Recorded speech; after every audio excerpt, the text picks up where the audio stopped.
नमस्कार दोस्तों, हम लोग तैयारी कर रहे हैं बीपीएससी को लेकर। बीपीएससी की 2 एग्जाम में होने वाली है। पहला सीडीपीओ और दूसरा बीपीएससी सीसीई।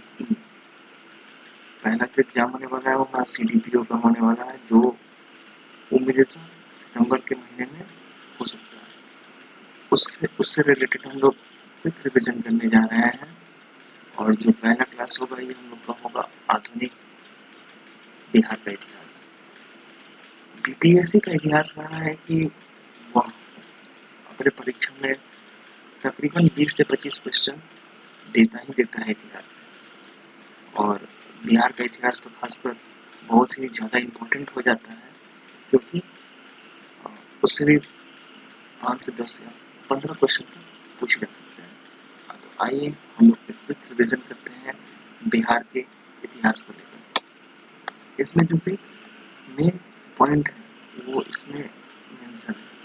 अगर हम लोग वन लाइनर की तरह इसको पढ़ लें, याद कर लें, तो हमारा 5 से 10 नंबर आराम से आ सकता है। पहला है बिहार में यूरोपियों का आगमन। ऐसे व्यापारी हमारे बिहार में यूरोपी आए थे। बिहार अंतरराष्ट्रीय बाजार में एक महत्वपूर्ण केंद्र रहा है। बिहार आज से ही नहीं, स्टार्टिंग से ही अंग्रेज के पहले से नहीं बिहार में जो व्यापार हुआ करता था वो अंतरराष्ट्रीय स्तर पर हुआ करता था। बिहार के क्षेत्र में सर्वप्रथम जो आए थे वो कौन से आए थे? पुर्तगाली आए थे। ये एक इम्पोर्टेंट पॉइंट है, एग्जाम में बहुत बार रिपीटेड चीज है ये, कि बिहार में सर्वप्रथम कौन आए थे? तो पुर्तगाली आए थे। उनका व्यापारिक केंद्र बंगाल था और वो नाव से यात्रा किया करते थे। यानी वो हुगली नदी में नाव के द्वारा पटना तक आया करते थे। पुर्तगाली जो थे अपने साथ मसाले, चीनी, मिट्टी के बर्तन इत्यादि लाते थे और सूती वस्त्र और अन्य वस्त्र यहाँ से ले जाते थे। उसके बाद अभी जो वर्तमान में पटना कौन का उत्तरी इमारत है, 1632 ईस्वी में डच की फैक्ट्री की स्थापना हुई थी। डचों की जो अभिरुचि थी वो सूती वस्त्र, अनाज और सोलों की प्राप्ति में थी। बिहार में व्यापारिक केंद्र स्थापित करने में अंग्रेज को वास्तविक सफलता कब मिली थी? 1651 में मिली थी। यानी डच इससे पहले आ चुके थे। कब? 1632 ईस्वी में। अंग्रेजों की फैक्ट्री वर्तमान गुलजार से गवर्नमेंट प्रिंटिंग प्रेस में परिवर्तित हो चुकी है। यानी इनकी जो फैक्ट्री थी कहाँ थी? गवर्नमेंट प्रिंटिंग प्रेस जो है वहाँ थी। जॉब चाइना को 1664 में पटना फैक्ट्री का प्रधान बनाया गया था। 1757 ईस्वी के प्लासी और 1764 ईस्वी में बक्सर युद्ध के फलस्वरूप बिहार ब्रिटिश आधिपत्य में आया था। जब हम लोग पढ़ेंगे इतिहास, भारत का इतिहास, उसमें हम लोग इस चीज को डिटेल से पढ़ेंगे। प्लासी के युद्ध, बक्सर के युद्ध। बक्सर के युद्ध के पश्चात लॉर्ड क्लाइव और मुगल सम्राट शाह आलम के बीच 12 अगस्त 1765 ईस्वी को इलाहाबाद में एक संधि हुई थी, जिसे इलाहाबाद संधि के नाम से कहते हैं। ये एग्जाम में बहुत बार पूछा गया है। इलाहाबाद संधि कब हुई थी? कौन कौन थे उस संधि में? इसके द्वारा कंपनी को बिहार और बंगाल एवं उड़ीसा की दीवानी प्राप्त हो गई थी। कंपनी ने अपना शासन चलाने के लिए नायब, नाजिम अथवा प्रांतीय नामक पद का सृजन किया था, जिसे नियुक्त अथवा प्रतिष्ठित कंपनी की अनुशंसा पर ही किया जाता था। बिहार के नायब नाजिमों में राजा राम नारायण और सिताब राय प्रमुख थे। बिहार के नायब नाजिमों में कौन प्रमुख थे? राजा राम नारायण और सिताब राय प्रमुख थे। लॉर्ड क्लाइव द्वारा 1765 ईस्वी में बंगाल व बिहार में द्वैत शासन प्रणाली लागू कर दी गई थी। ये एक इम्पोर्टेंट पॉइंट है। किसके द्वारा द्वैत शासन प्रणाली लागू की गई थी? लॉर्ड क्लाइव के द्वारा। किसके द्वारा की गई थी? लॉर्ड क्लाइव के द्वारा, जो कि बहुत ही इम्पोर्टेंट है। ये बहुत बार आया है। ये बहुत बहुत बार पूछा गया है, इस चीज को ध्यान रखिएगा।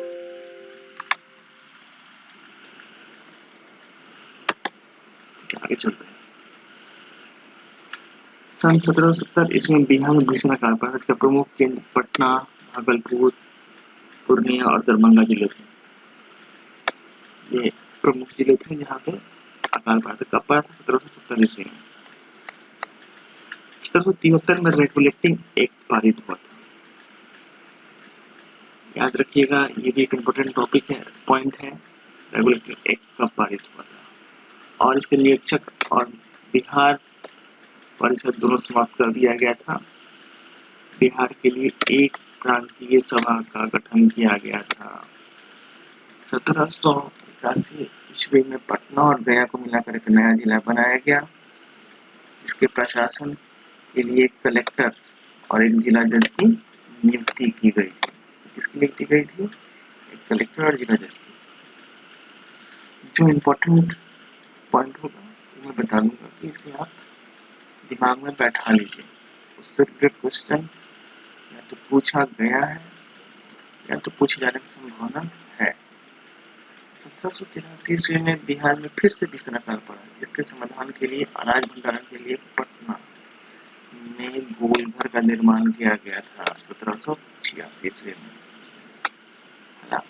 हालांकि अब इस प्रकार क्वेश्चन नहीं पूछता है बीपीएससी। पहले ये क्वेश्चन पूछा जाता था कि गोलघर की स्थापना कब की गई, इसके पीछे क्या कारण रहा है।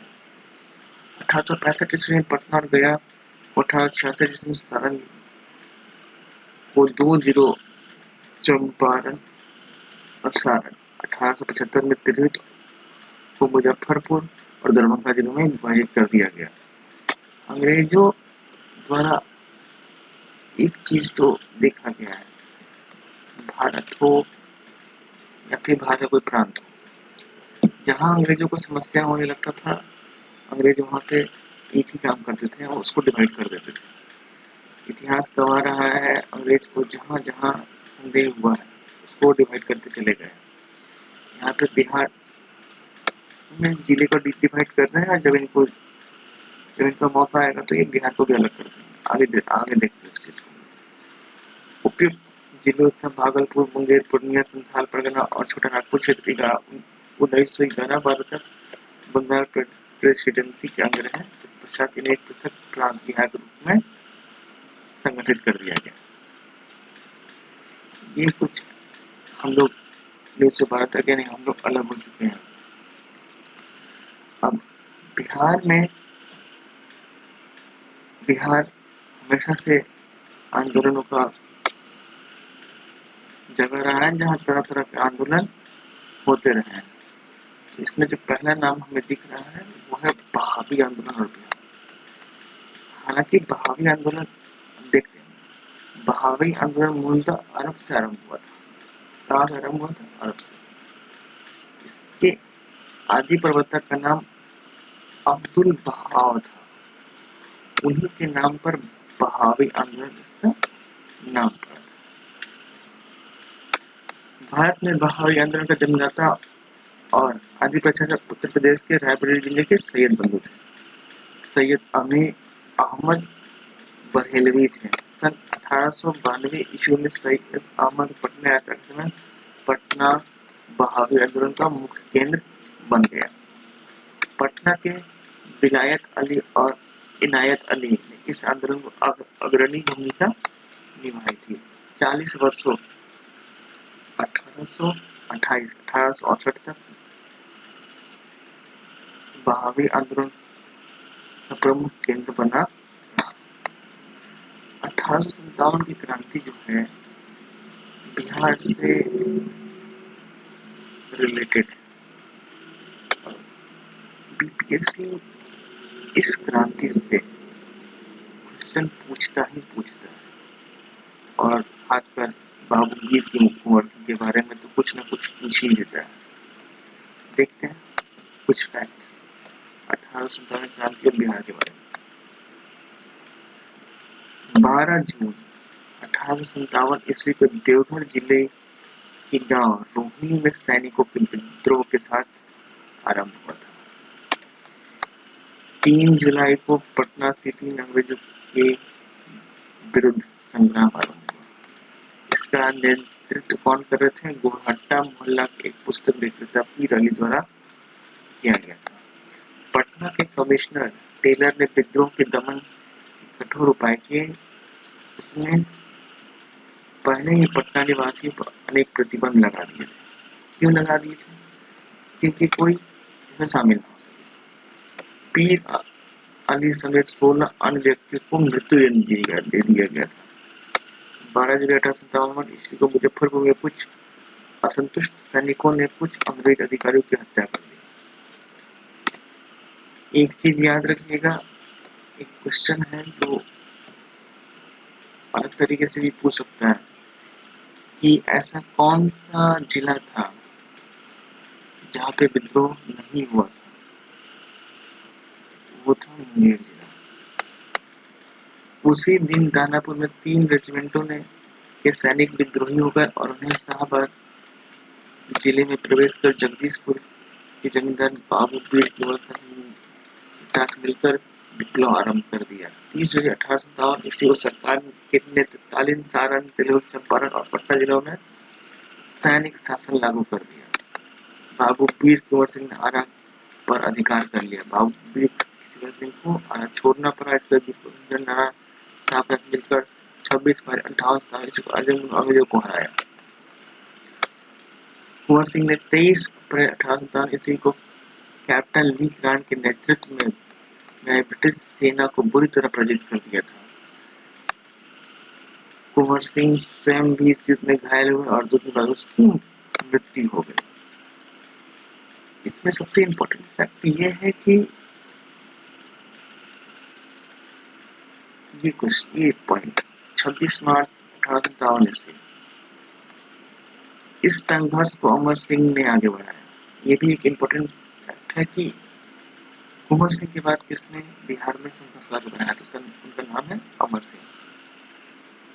शाहबाज पर उनका नियंत्रण रहा। सरकारी दावों के विपरीत नवंबर 1858 में अंग्रेजों का अधिकार पुनः स्थापित नहीं हो सका। महारानी विक्टोरिया द्वारा क्षमादारी घोषणा के बाद इन क्षेत्रों में विद्रोहियों ने हथियार डाल दिए।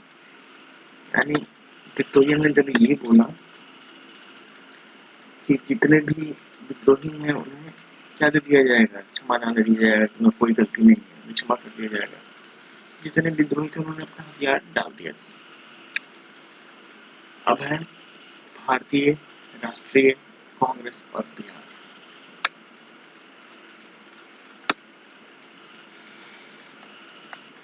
रूल द्वारा कांग्रेस की स्थापना की गई थी, तो पता है। देखते हैं कुछ फैक्ट्स। 1885 ईस्वी में भारतीय राष्ट्रीय कांग्रेस की स्थापना के साथ बिहारियों की राजनीतिक चेतना कुछ और प्रबल। बिहार की ऐतिहासिक भूमि पर पहली बार कांग्रेस का अधिवेशन पटना के बांकीकुंड 1912 ईस्वी में था। ये 66वीं बीपीएससी का क्वेश्चन है, पीटी का, जो कि पूछा गया था कि बिहार में पहली बार राष्ट्रीय कांग्रेस का अधिवेशन कहाँ हुआ था। ऑप्शन में पटना, गया, मुजफ्फरपुर और एक ऑप्शन था। इसका आंसर क्या था? पटना के बांकीपुर। दूसरा कहाँ हुआ था? गया में हुआ था। यह भारतीय राष्ट्रीय कांग्रेस का 27वां अधिवेशन था। तो इसकी अध्यक्षता किसने की थी? राय बहादुर R.N. मघोलकर ने की थी। ये भी इम्पोर्टेंट फैक्ट है। मजरूल हक और सत्यनारायण सिन्हा ने 1914 में कांग्रेस द्वारा ब्रिटेन भेजे जाने वाले शिष्टमंडल के सदस्य बन गए थे। ठीक है, आगे बढ़ते हैं। आगे कुछ इम्पोर्टेंट फैक्ट्स देखते हैं हम लोग। जो यहाँ इम्पोर्टेंट फैक्ट दिख रहा है वो है पटना विश्वविद्यालय की स्थापना। 1917 ईस्वी में पटना विश्वविद्यालय की स्थापना हुई थी। बिहार में सत्याग्रह, बिहार का नाता ही रहा है कुछ ना कुछ ऐसा।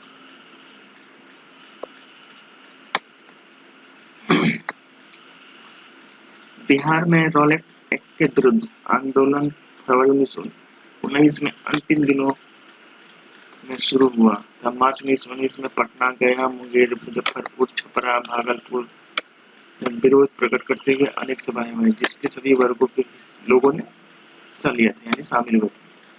हसन इमाम के नेतृत्व में 6 अप्रैल 1919 को एक विशाल जुलूस पटना मार्केट से होकर गुजरते हर वर्ग के व्यक्तियों ने भाग लिया।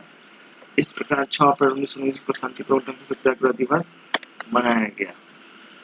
सत्याग्रह दिवस कब मनाया गया था? 6 अप्रैल 1919 को। मुजफ्फरपुर बम कांड तथा अनुशीलन समिति। 1905 के बंग विरोधी आंदोलन से बिहार भी प्रभावित हुआ, उग्र विचारधारा फैलने लगी।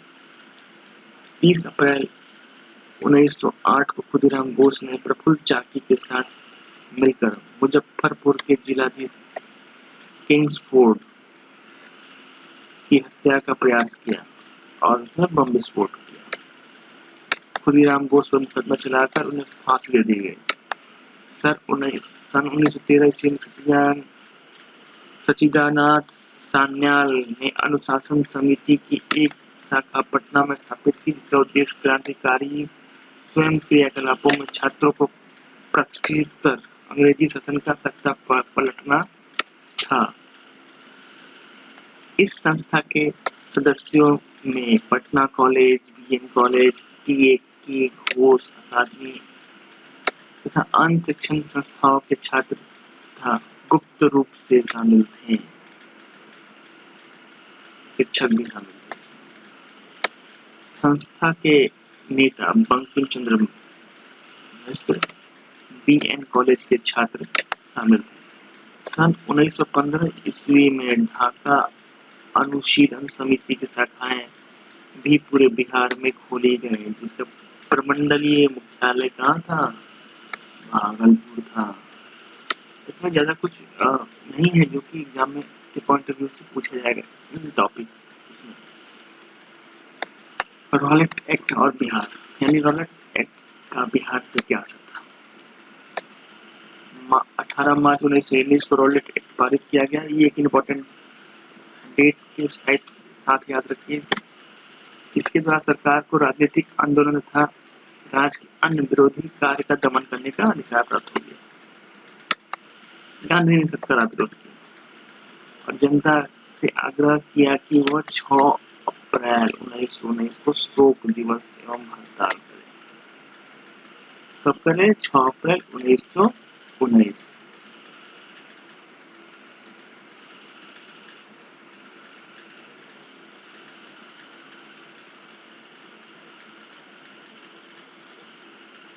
इस प्रकार 6 अप्रैल को पटना में हसन इमाम के नेतृत्व में विशाल जुलूस निकला, जिससे लगभग 1 लाख लोग शामिल हुए। उस समय 1 लाख लोग यानी बहुत ही ज्यादा मात्रा में लोग शामिल थे। बिहार के अन्य शहरों जैसे गया, मुंगेर, झरिया, मुजफ्फरपुर आदि स्थलों पर भी पूर्ण हड़ताल एवं शांतिपूर्ण प्रदर्शन हुए। झरिया जो कि भी झारखंड में कोयले के खदान। 6 अप्रैल 1919 में सत्याग्रह दिवस के रूप में मनाया गया। याद रखिएगा 6 अप्रैल 1919 क्या था? सत्याग्रह दिवस। खिलाफत आंदोलन, हम लोग आ गए खिलाफत आंदोलन जब तुर्की का खलीफा के साथ साथ गांधी जी अपना आंदोलन शुरू करेंगे। इसके लिए अंग्रेज भगाने के लिए। तुर्की का खलीफा इस्लामी जगत का धार्मिक नेता माना जाता था। उस समय तुर्की का जो खलीफा हुआ करता था, इस्लाम का प्रमुख हुआ करता था। मित्रकारों, विशेषकर ब्रिटिश सरकार द्वारा की गई कार्रवाई से भारतीय मुसलमान भी आहत थे, अतः उन्हें आंदोलन छेड़ दिया।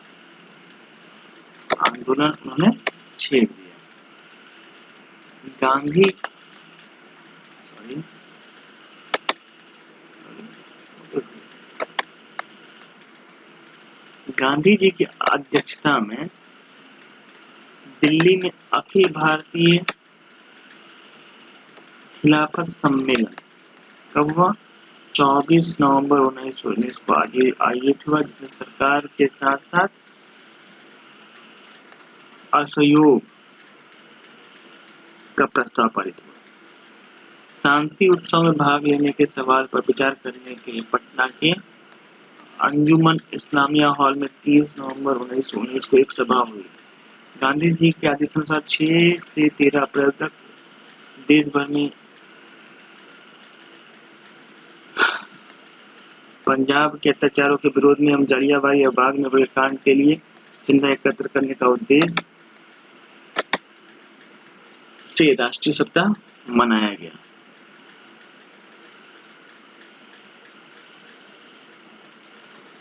पटना में इसका आयोजन करने पर मजरूल हक, बीके दत्त, सरफराज हसन खां और ई समी ने विशेष योगदान किया था। बिहार के खिलाफत आंदोलन के नेताओं के आमंत्रण पर मौलाना शौकत अली यहाँ आए थे। मौलाना शौकत अली यहाँ आए थे। शौकत अली ने पटना में 24-25 अप्रैल 1919 में सभा में खिलाफत समस्या का समाधान करने के लिए अपना सर्वोच्च बलिदान करने का आह्वान किया तथा असहयोग का एक कार्यक्रम प्रस्तुत किया। इस कार्यक्रम का राजेंद्र प्रसाद, व्रत किशोर, धरणीधर प्रसाद, मजरूल हक, शाम मोहम्मद, मौलाना नूर अल हसन आदि ने समर्थन किया, जबकि हसन इमाम एवं सच्चिदानंद सिन्हा ने इनका विरोध किया था। याद रखिएगा किन्होंने विरोध किया था, दो को विरोध किया था। इनका नाम क्या था? हसन इमाम एवं सच्चिदानंद सिन्हा। शौकत अली ने गया और मुंगेर का भी दौरा किया। शौकत अली ने गया और मुंगेर का भी दौरा किया। होम रूल आंदोलन और बिहार। एनी बेसेंट और बीसी तिलक द्वारा प्रारंभ किया गया होम रूल आंदोलन बिहार में भी शुरू हुआ तो प्रत्येक जिलों में इसकी सभाएं होने लगी। पटना के बांकीपुर में 16 दिसंबर 1916 ईस्वी को एक सभा में होम रूल स्थापित करने का निर्णय लिया गया। इस सभा में मजरूल हक के अध्यक्ष खान बहादुर, सरफराज हुसैन खां एवं राय बहादुर पुनेंद्र नारायण सिन्हा को उपाध्यक्ष, जबकि बैद्यनाथ नारायण सिंह को चंद्रवंशी साहब को सचिव नियुक्त किया गया।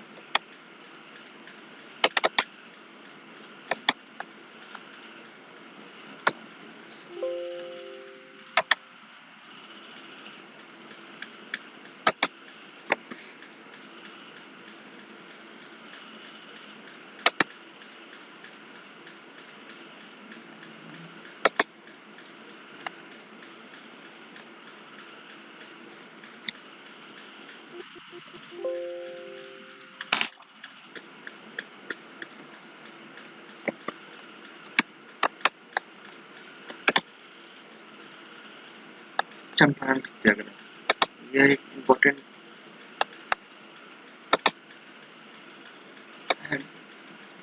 टॉपिक है और मे भी एक नंबर का क्वेश्चन इस हिसाब से आने की संभावना रहती है डिटेल्स में। चंपारण जिला 1917 ईस्वी में महात्मा गांधी द्वारा भारत में सत्याग्रह को सफल प्रयोग का पहला सिद्ध स्थल बनाया। यानी कि सबसे पहला जो सत्याग्रह कहाँ किया गया था? चंपारण में किया गया था। और चंपारण में मुरली बरहवा गांव के राजकुमार शुक्र के आग्रह पर गांधी जी कलकत्ता से 10 अप्रैल 1917 को पटना पहुंचे और यहाँ से मुजफ्फरपुर तथा दरभंगा होते हुए 15 अप्रैल 1917 में मोलीहारी पहुंचे। चंपारण में प्रचलित उस समय प्रचलित जो प्रथा थी, उसका नाम था 3 गठिया प्रथा, 1/3 के विरुद्ध सत्याग्रह का पहला प्रयोग किया। सत्याग्रह का पहला प्रयोग किया किसके खिलाफ किया? गठिया प्रथा के खिलाफ, और उनको जन समर्थन नहीं मिला। गांधी जी के लिए एक चीज नोटिस किया कीजिएगा कि गांधी जी जब भी कोई आंदोलन किए हैं और उस आंदोलन के आसपास जब भी हिंसा हुआ है तो उन्होंने अपना आंदोलन वापस ले लिया। पूरे इतिहास में आप इस चीज को देख लीजिए। 5 जून 1917 ईस्वी में गांधी जी को वार्ता के लिए बिहार के deputy governor Edward Albert Gait द्वारा बुलाया गया, जो 3 दिनों तक चलती रही। इस वार्ता के फलस्वरूप एफसी सल्लाई की अध्यक्षता में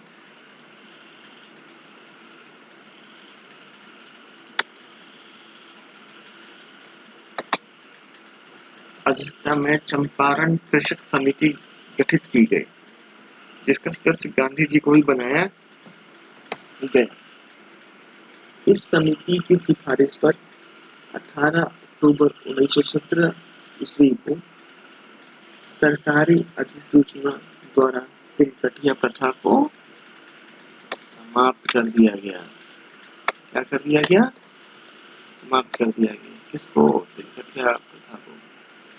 अभी तक हम लोगों को मेनली 3 पॉइंट मिला है, जहां से क्वेश्चन 3 नंबर का दिख रहा है। कौन कौन सा पॉइंट है? एक तो चंपारण सत्याग्रह, दूसरा अबू वीर कुंवर सिंह, और तीसरा कंपनी का आगमन। क्वेश्चन दिख रहा है। और भी कुछ टॉपिक्स इंपॉर्टेंट है, बट ये 3 मेजर। आगे चलते हैं। असहयोग आंदोलन और बिहार। मैंने पहले कहा था कि आंदोलन का पुराना नाता रहा है बिहार से। बहुत सारी आंदोलन हुई है बिहार में। असहयोग आंदोलन, हम सहयोग नहीं करेंगे। गांधी जी ने हिंदू मुसलमान दोनों में एकता को स्थापित करने के लिए कांग्रेस के समर्थन से असहयोग आंदोलन शुरू करने का निर्णय लिया।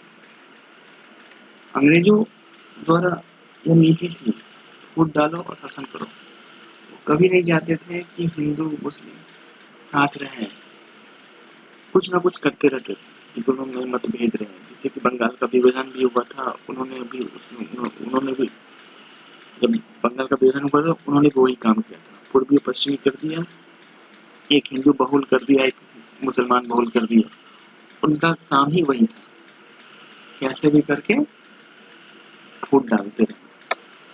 28-29 अगस्त 1920 ईस्वी को बिहार प्रांतीय सम्मेलन का 12वां अधिवेशन भागलपुर में राजेंद्र प्रसाद की अध्यक्षता में संपन्न हुआ। ये एक इम्पोर्टेंट पॉइंट है, याद रखिएगा। ठीक है।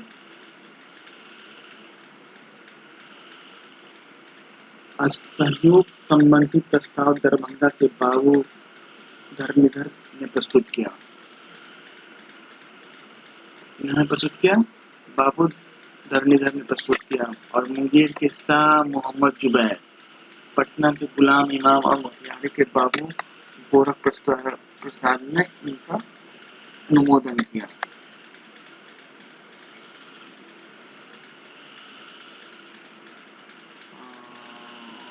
प्रस्ताव भारी बहुमत से स्वीकृत हुआ।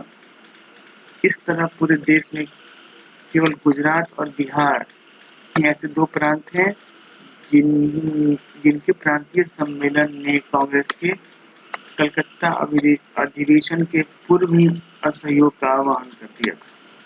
इस सम्मेलन में गांधी जी द्वारा सुझाए गए असहयोग कार्यक्रम को क्रियान्वित करने हेतु व्यवहारिक योजना का निर्धारित करने के लिए एक समिति का गठन किया गया। राजेंद्र प्रसाद, मजरूल हक और शाह मोहम्मद जुबैर की समिति के सदस्य थे। कांग्रेस के परिषदों का चुनाव का बहिष्कार करने का निर्णय के परिणाम स्वरूप मजरूल हक, राजेंद्र प्रसाद, ब्रजकिशोर प्रसाद, गोरख प्रसाद, धरणीधर प्रसाद तथा मोहम्मद शफी ने परिषद की उम्मीदवारी से अपना नाम वापस ले लिया। अनुग्रह नारायण सिंह, ब्रजनंदन प्रसाद, मुटुकधारी प्रसाद, मथुरा प्रसाद, राम दयालु सिंह, दीप नारायण सिंह, श्री कृष्ण सिंह इत्यादि ने वकालत छोड़ दी। उत्तर बिहार में किसान आंदोलन के नेता स्वामी विद्यानंद ने सरकारी नीति की कठोर आलोचना की। जबकि आला में गुलाम इमाम ने ब्रिटिश सरकार पर मुसलमानों के हित का उल्लंघन करने का आरोप लगाया। पटना लॉ कॉलेज के छात्र सैयद मोहम्मद शेख और बिहार नेशनल कॉलेज के छात्र अब्दुल बारी एवं मोहम्मद साकी ने कॉलेज छोड़ दिया। बाद में अब्दुल बारी उग्रपंथी नेता प्रमाणित हुए। दिसंबर 1920 ईस्वी को अपनी अल्पकालीन बिहार यात्रा के क्रम में गांधी जी के प्रभाव स्वरूप 1921 ईस्वी में आरंभ में कुछ एक राष्ट्रीय स्कूल खोले गए। 5 जनवरी 1921 को बिहार राष्ट्रीय महाविद्यालय की स्थापना की गई। 6 फरवरी 1921 ईस्वी को जब गांधी जी बिहार आए, उसी दिन उन्होंने राष्ट्रीय महाविद्यालय और बिहार विद्यापीठ का औपचारिक उद्घाटन किया। बिहार विद्यापीठ के कुलपति एवं प्रतिकुलपति के पदों पर क्रमशः मजरूल हक और ब्रजकिशोर प्रसाद आसीन हुए तथा राष्ट्रीय महाविद्यालय के प्राचार्य के पद पर राजेंद्र प्रसाद। प्रायः सभी जिलों में बिहार विद्यापीठ से संबद्ध राष्ट्रीय पाठशालाएं खोली गई। भारतीय जनता विभिन्न मोर्चों पर साम्राज्यवादियों पर हमले कर रही थी। ऐसे अवसर को रोकने के उद्देश्य से ब्रिटिश साम्राज्यवादियों ने स्वयं युवराज प्रिंस ऑफ वेल्स को भारत भेजा। भारतवासियों ने उनका स्वागत हड़ताल एवं विद्रोह प्रदर्शन के साथ किया। 22 दिसंबर 1921 को जब प्रिंस ऑफ वेल्स पटना आया तब उन्हें पूरे शहर में हड़ताल हुई।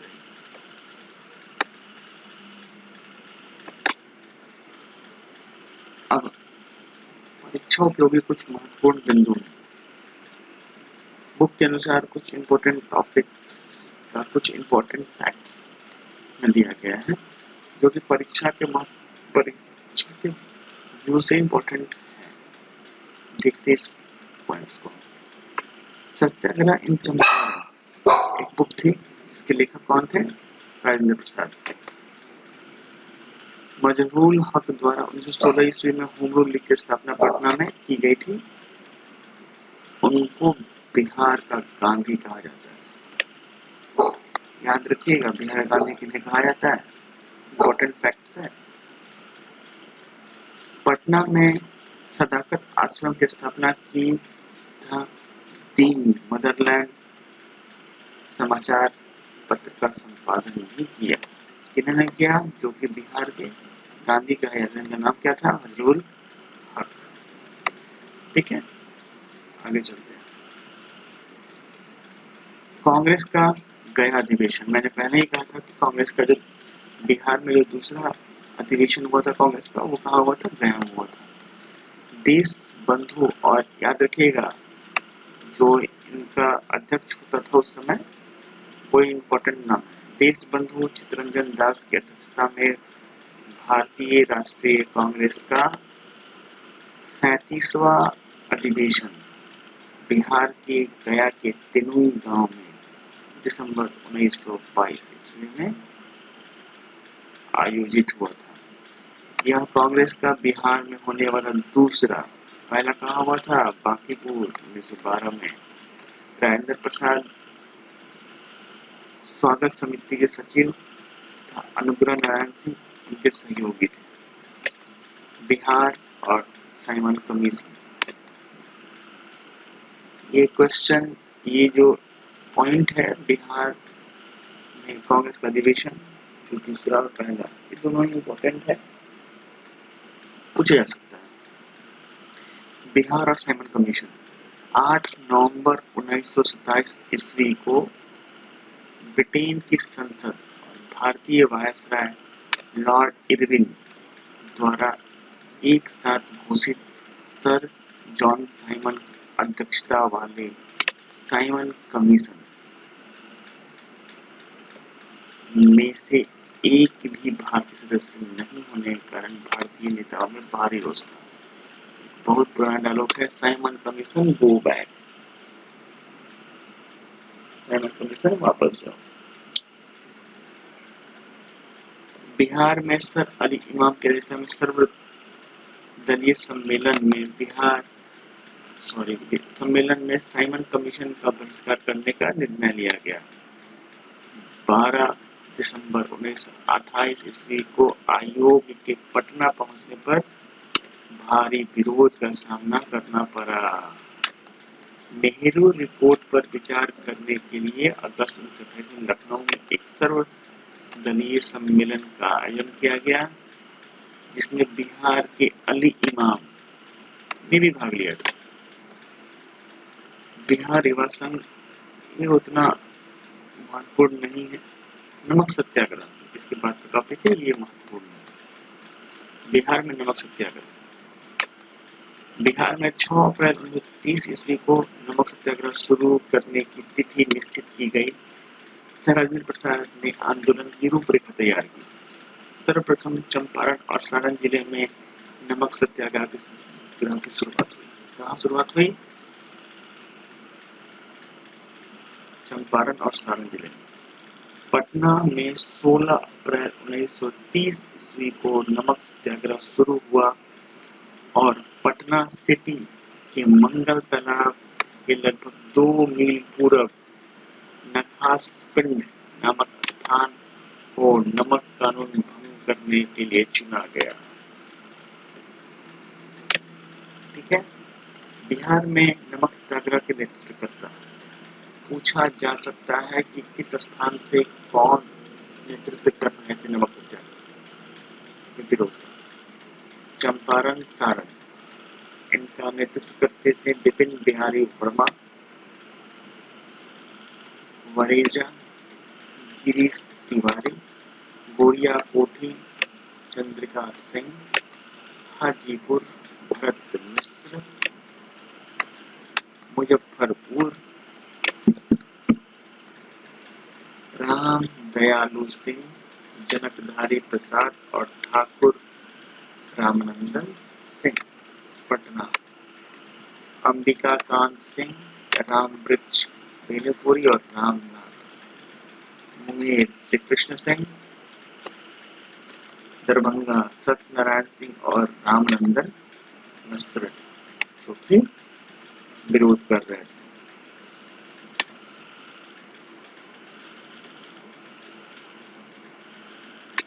सविनय अवज्ञा आंदोलन का आरंभ दांडी यात्रा की ऐतिहासिक घटना से हुआ।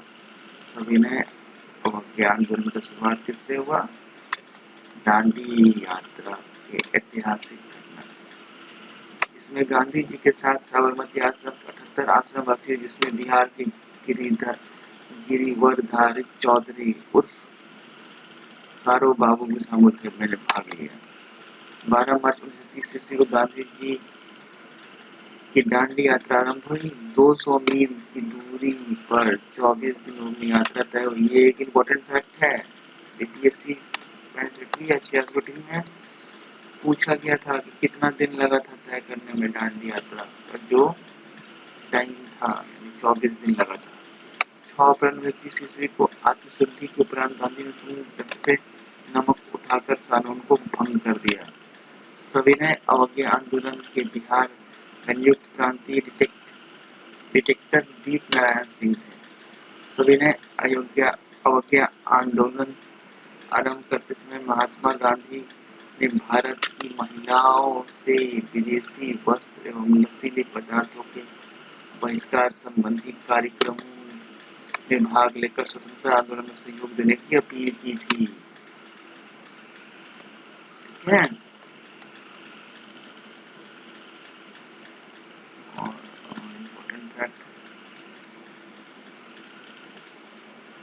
विदेशी वस्त्रों को उपलब्ध न कराए जाने के विरोध में कैदियों ने नंगे रहने का निश्चय किया, इसलिए इसे नंगी हड़ताल भी कहा जाता है। सविनय अवज्ञा आंदोलन के दौरान बिहार में चौकीदारी कर का भुगतान करने से किसानों ने इनकार कर दिया। सारण, पटना, पूर्णिया, मुंगेर, मुजफ्फरपुर में चौकीदारी कर के विरोध में अभियान शुरू हो चुका था। सविनय अवज्ञा के दौरान बिहार में पुलिस द्वारा दमन चक्र चलाया गया। कुछ प्रकाशन भी जब्त कर लिए गए जो निम्न थे।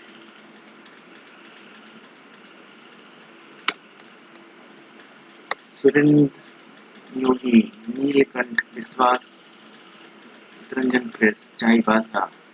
यात्रा का प्रकाशन देश की पुकार। पूछा जा सकता है कि देश की पुकार के संपादक या फिर मुद्रा के प्रकाशक कौन थे। प्रकाशन क्या था? युवक, सर्चलाइट प्रेस, पटना, रामवृक्ष शर्मा बेनीपुरी द्वारा क्या लिखा जाता था? युवक। ज्ञान साहा, रमेश प्रिंटिंग प्रेस, मीठापुर, पटना, राष्ट्रीय गीत संग्रह, मोहम्मद वली हसन हमानी प्रेस, गरीब हिंदुस्तान, A.K. ठाकुर, सुदर्शन प्रेस, दरभंगा, स्वदेशी द्वार की कुंजी, किसान आंदोलन और बिहार। किसान आंदोलन और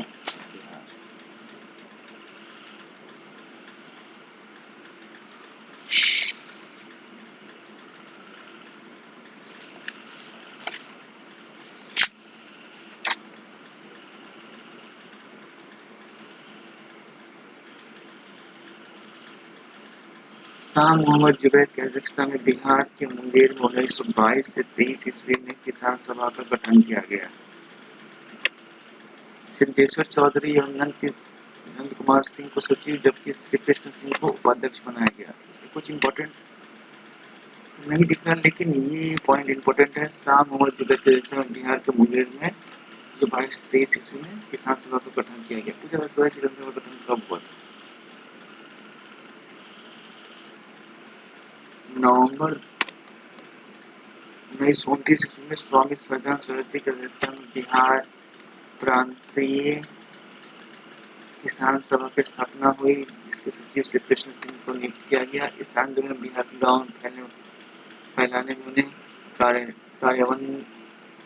कार्यानंद शर्मा, राहुल कात्यायन, पंचानन शर्मा, यदुनंदन शर्मा आदि वामपंथी नेताओं ने भी सहयोग किया था। यदुनंदन शर्मा के नेतृत्व में 1931 ईस्वी में गया किसान आंदोलन हुआ। दरभंगा के क्षेत्रों वस्तारण में किसानों का नेतृत्व यमुना कार्थी ने किया था, जबकि अन्नावरी क्षेत्र में किसानों का नेता राहुल कात्यायन थे।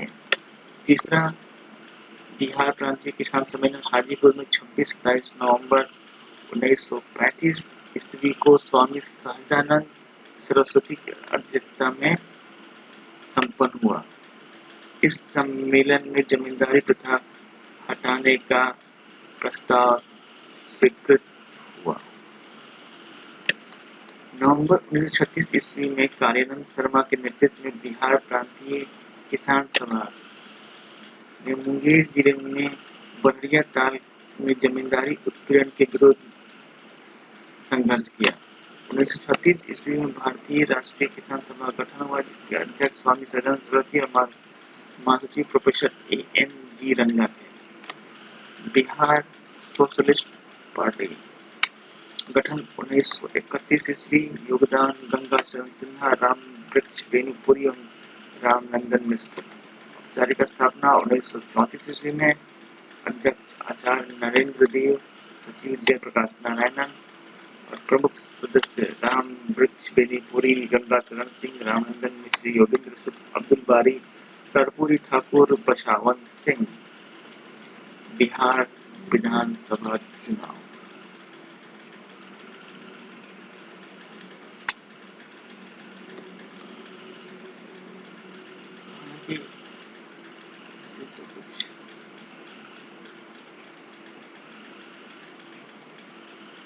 इम्पोर्टेंट नहीं है इस टॉपिक के अंदर।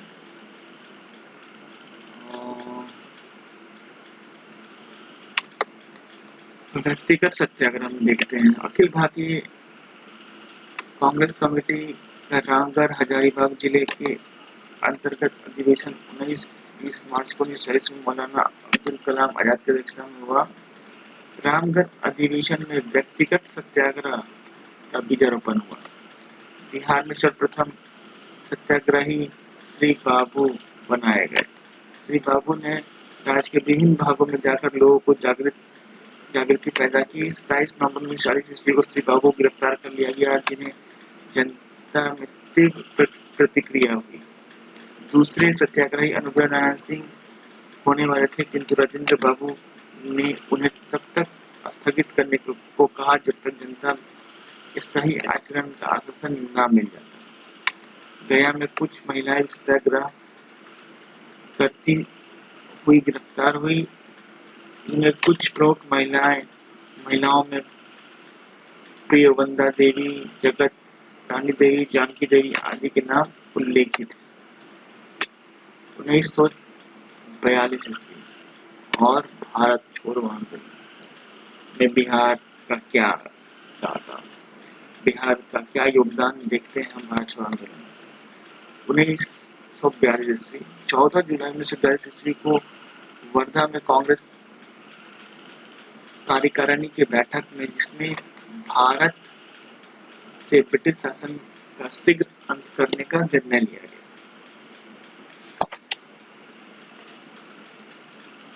वर्धा में जो प्रस्ताव पारित किए गए उन पर विचार करने के लिए अखिल भारतीय कांग्रेस का अधिवेशन बंबई में बुलाया गया, जहां 8 अगस्त 1942 ईस्वी को भारत छोड़ो प्रस्ताव पारित किया गया। बंबई अधिवेशन में कांग्रेस ने गांधी जी के नेतृत्व में शांतिपूर्ण संघर्ष चलाने का निर्णय लिया। गांधी जी ने करो या मरो का नारा दिया।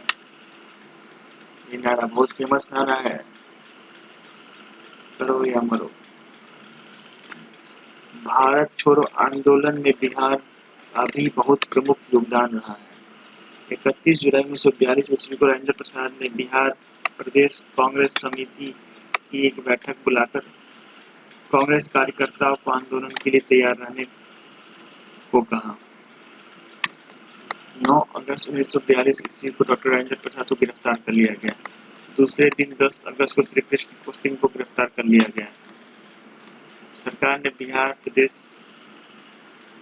कांग्रेस कमेटी सहित सहयोगी संस्थाओं को गैर कानूनी घोषित करते हुए सौदागर आश्रम को अपने कब्जे में कर लिया। 10 अगस्त 1942 ईस्वी को छात्रों द्वारा बिहार विधानसभा भवन पर झंडोत्तोलन का कार्यक्रम बनाया गया। इस दिशा में 11 अगस्त 1942 ईस्वी को छात्रों की एक टोली पटना सचिवालय के पास पहुंची।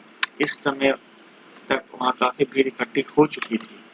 पटना के जिलाधीश W.G. आर्थर ने एक दो चेतावनी के बाद गोली चलाने का आदेश दिया था। इसके परिणाम स्वरूप 7 छात्र उमाकांत प्रसाद सिन्हा, एकादश वर्ग Ram Mohan Rai seminary Patna, Ramanand Singh, Satish Prasad Jha, Devipat Chaudhary Miller high school, Aindar Singh और राम गोविंद सिंह शहीद हुए। पटना सचिवालय के मुख्य द्वार के निकट इन अमर शहीदों का स्मारक अधपतन तरुण क्रांतिकारी को अनुप्रमाणित करता है। सचिवालय गोलीकांड से लोग उत्तेजित हो उठे और 12 अगस्त 1942 ईस्वी को पटना में पूर्ण हड़ताल। कुछ दिन पटना जेल में रहने के बाद श्री बाबू और अन्य राजनीतिक कैदियों को हजारीबाग जेल भेज दिया गया। हजारीबाग जेल में जयप्रकाश नारायण को निर्बंध थे, जिनमें अन्य बंदियों से मिलने पर प्रतिबंध था। 9 नवंबर 1942 ईस्वी को जयप्रकाश नारायण हजारीबाग जेल से अपने कुछ सहयोगियों के साथ दीवार फांदकर भाग निकले। उनको गोरिल्ला युद्ध में प्रशिक्षित करने के लिए जयप्रकाश नारायण ने नेपाल में एक आजाद दस्ते का गठन किया, जिनकी शाखाएं पूरे बिहार में खोली गई। अंत में जयप्रकाश नारायण और उनके सहयोगियों को गिरफ्तार कर लिया गया। इसके बावजूद कुछ क्रांतिकारी दल सक्रिय रहे। इनमें सियाराम दत्त काफी सक्रिय था।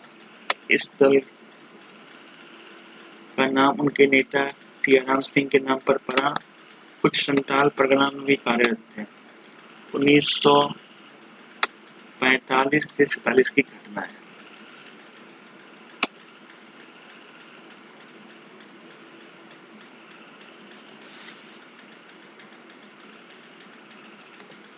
उन्नीस सौ 46 ईस्वी में ब्रिटिश सरकार और कांग्रेस के बीच समझौते होने के बाद कांग्रेस ने राष्ट्रीय चुनाव लड़ने का निर्णय लिया। इस समय तक द्वितीय महायुद्ध समाप्त हो चुका था। प्राय सभी सत्याग्रही जेल से रिहा हो चुके थे। देश में आम चुनाव हुए और इस चुनाव में श्री बाबू दक्षिणी मुंगेर क्षेत्र से साम्यवादी उम्मीदवार कार्यानंद मिश्रा को भारी मौजूद पर पराजित कर विजयी हुए। 2 अप्रैल 1946 ईस्वी को 11 बजे श्री बाबू ने अपने अन्य साथियों के साथ जगन्नाथ चौधरी को छोड़कर शासन का भार ग्रहण किया। श्री बाबू ने अगस्त आंदोलन के सिलसिले में गिरफ्तार सभी राजनीतिक कैदियों को रिहा कर दिया। 22 जुलाई 1946 ईस्वी को बिहार विधानसभा के 31 सामान्य तथा 5 मुस्लिम प्रतिनिधियों का निर्वाचन हुआ। संविधान सभा का गठन होने पर श्री बाबू भी इनके सदस्य निर्वाचित हुए।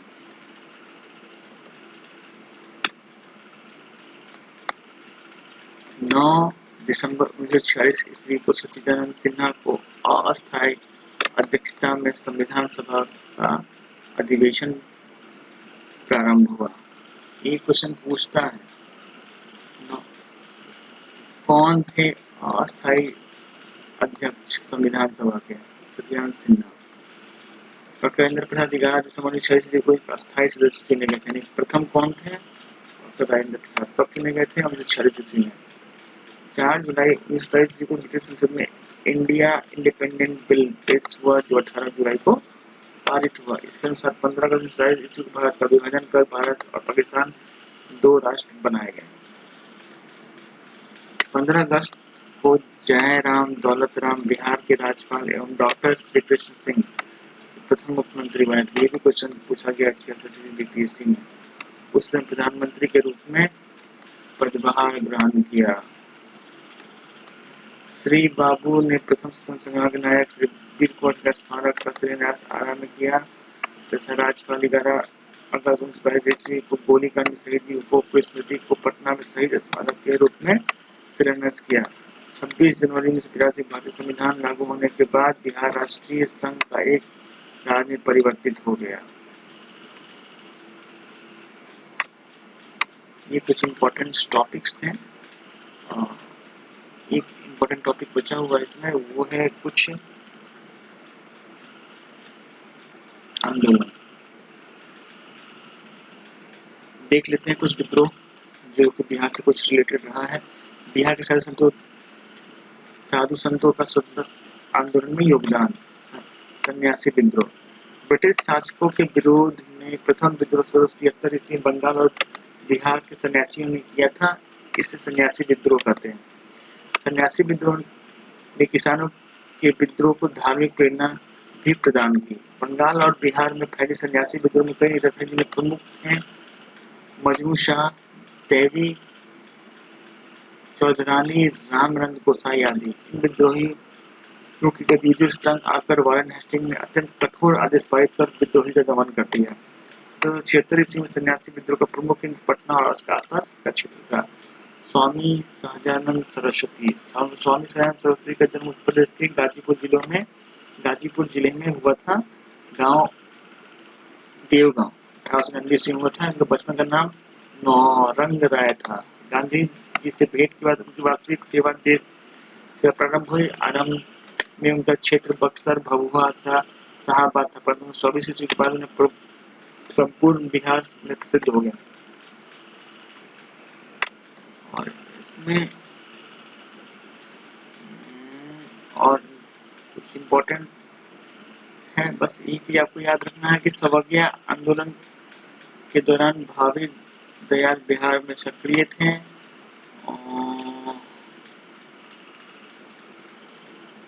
फिलोसॉफिकल सोसाइटी से क्वेश्चन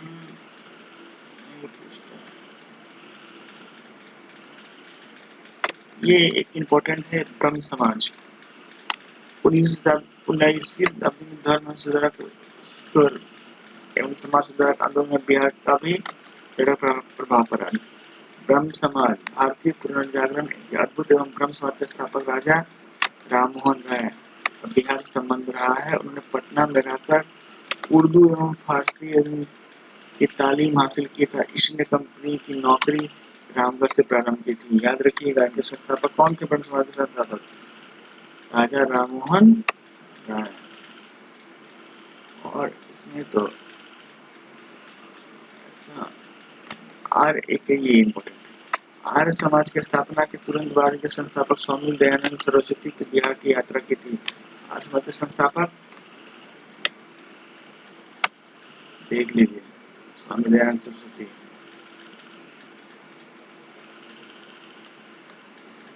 बिहार में पहला आर्य समाज मंदिर 1885 में दानापुर में स्थापित हुआ था। और रामकृष्ण मिशन, बिहार में रामकृष्ण परमहंस के शिष्य थे तख्ताराम और मथुरा प्रसाद। तख्ताराम ने कुछ समय तक दक्षिणेश्वर काली के नाम से जो मंदिर है वहां पे भी रहे हैं। 1920 ईस्वी में पहली बार रामकृष्ण मिशन की शाखा बिहार के जमशेदपुर अब झारखंड में जो है खोली गई थी। पटना एवं देवघर में भी इसकी शाखा 1922 ईस्वी में खुली। ठीक है,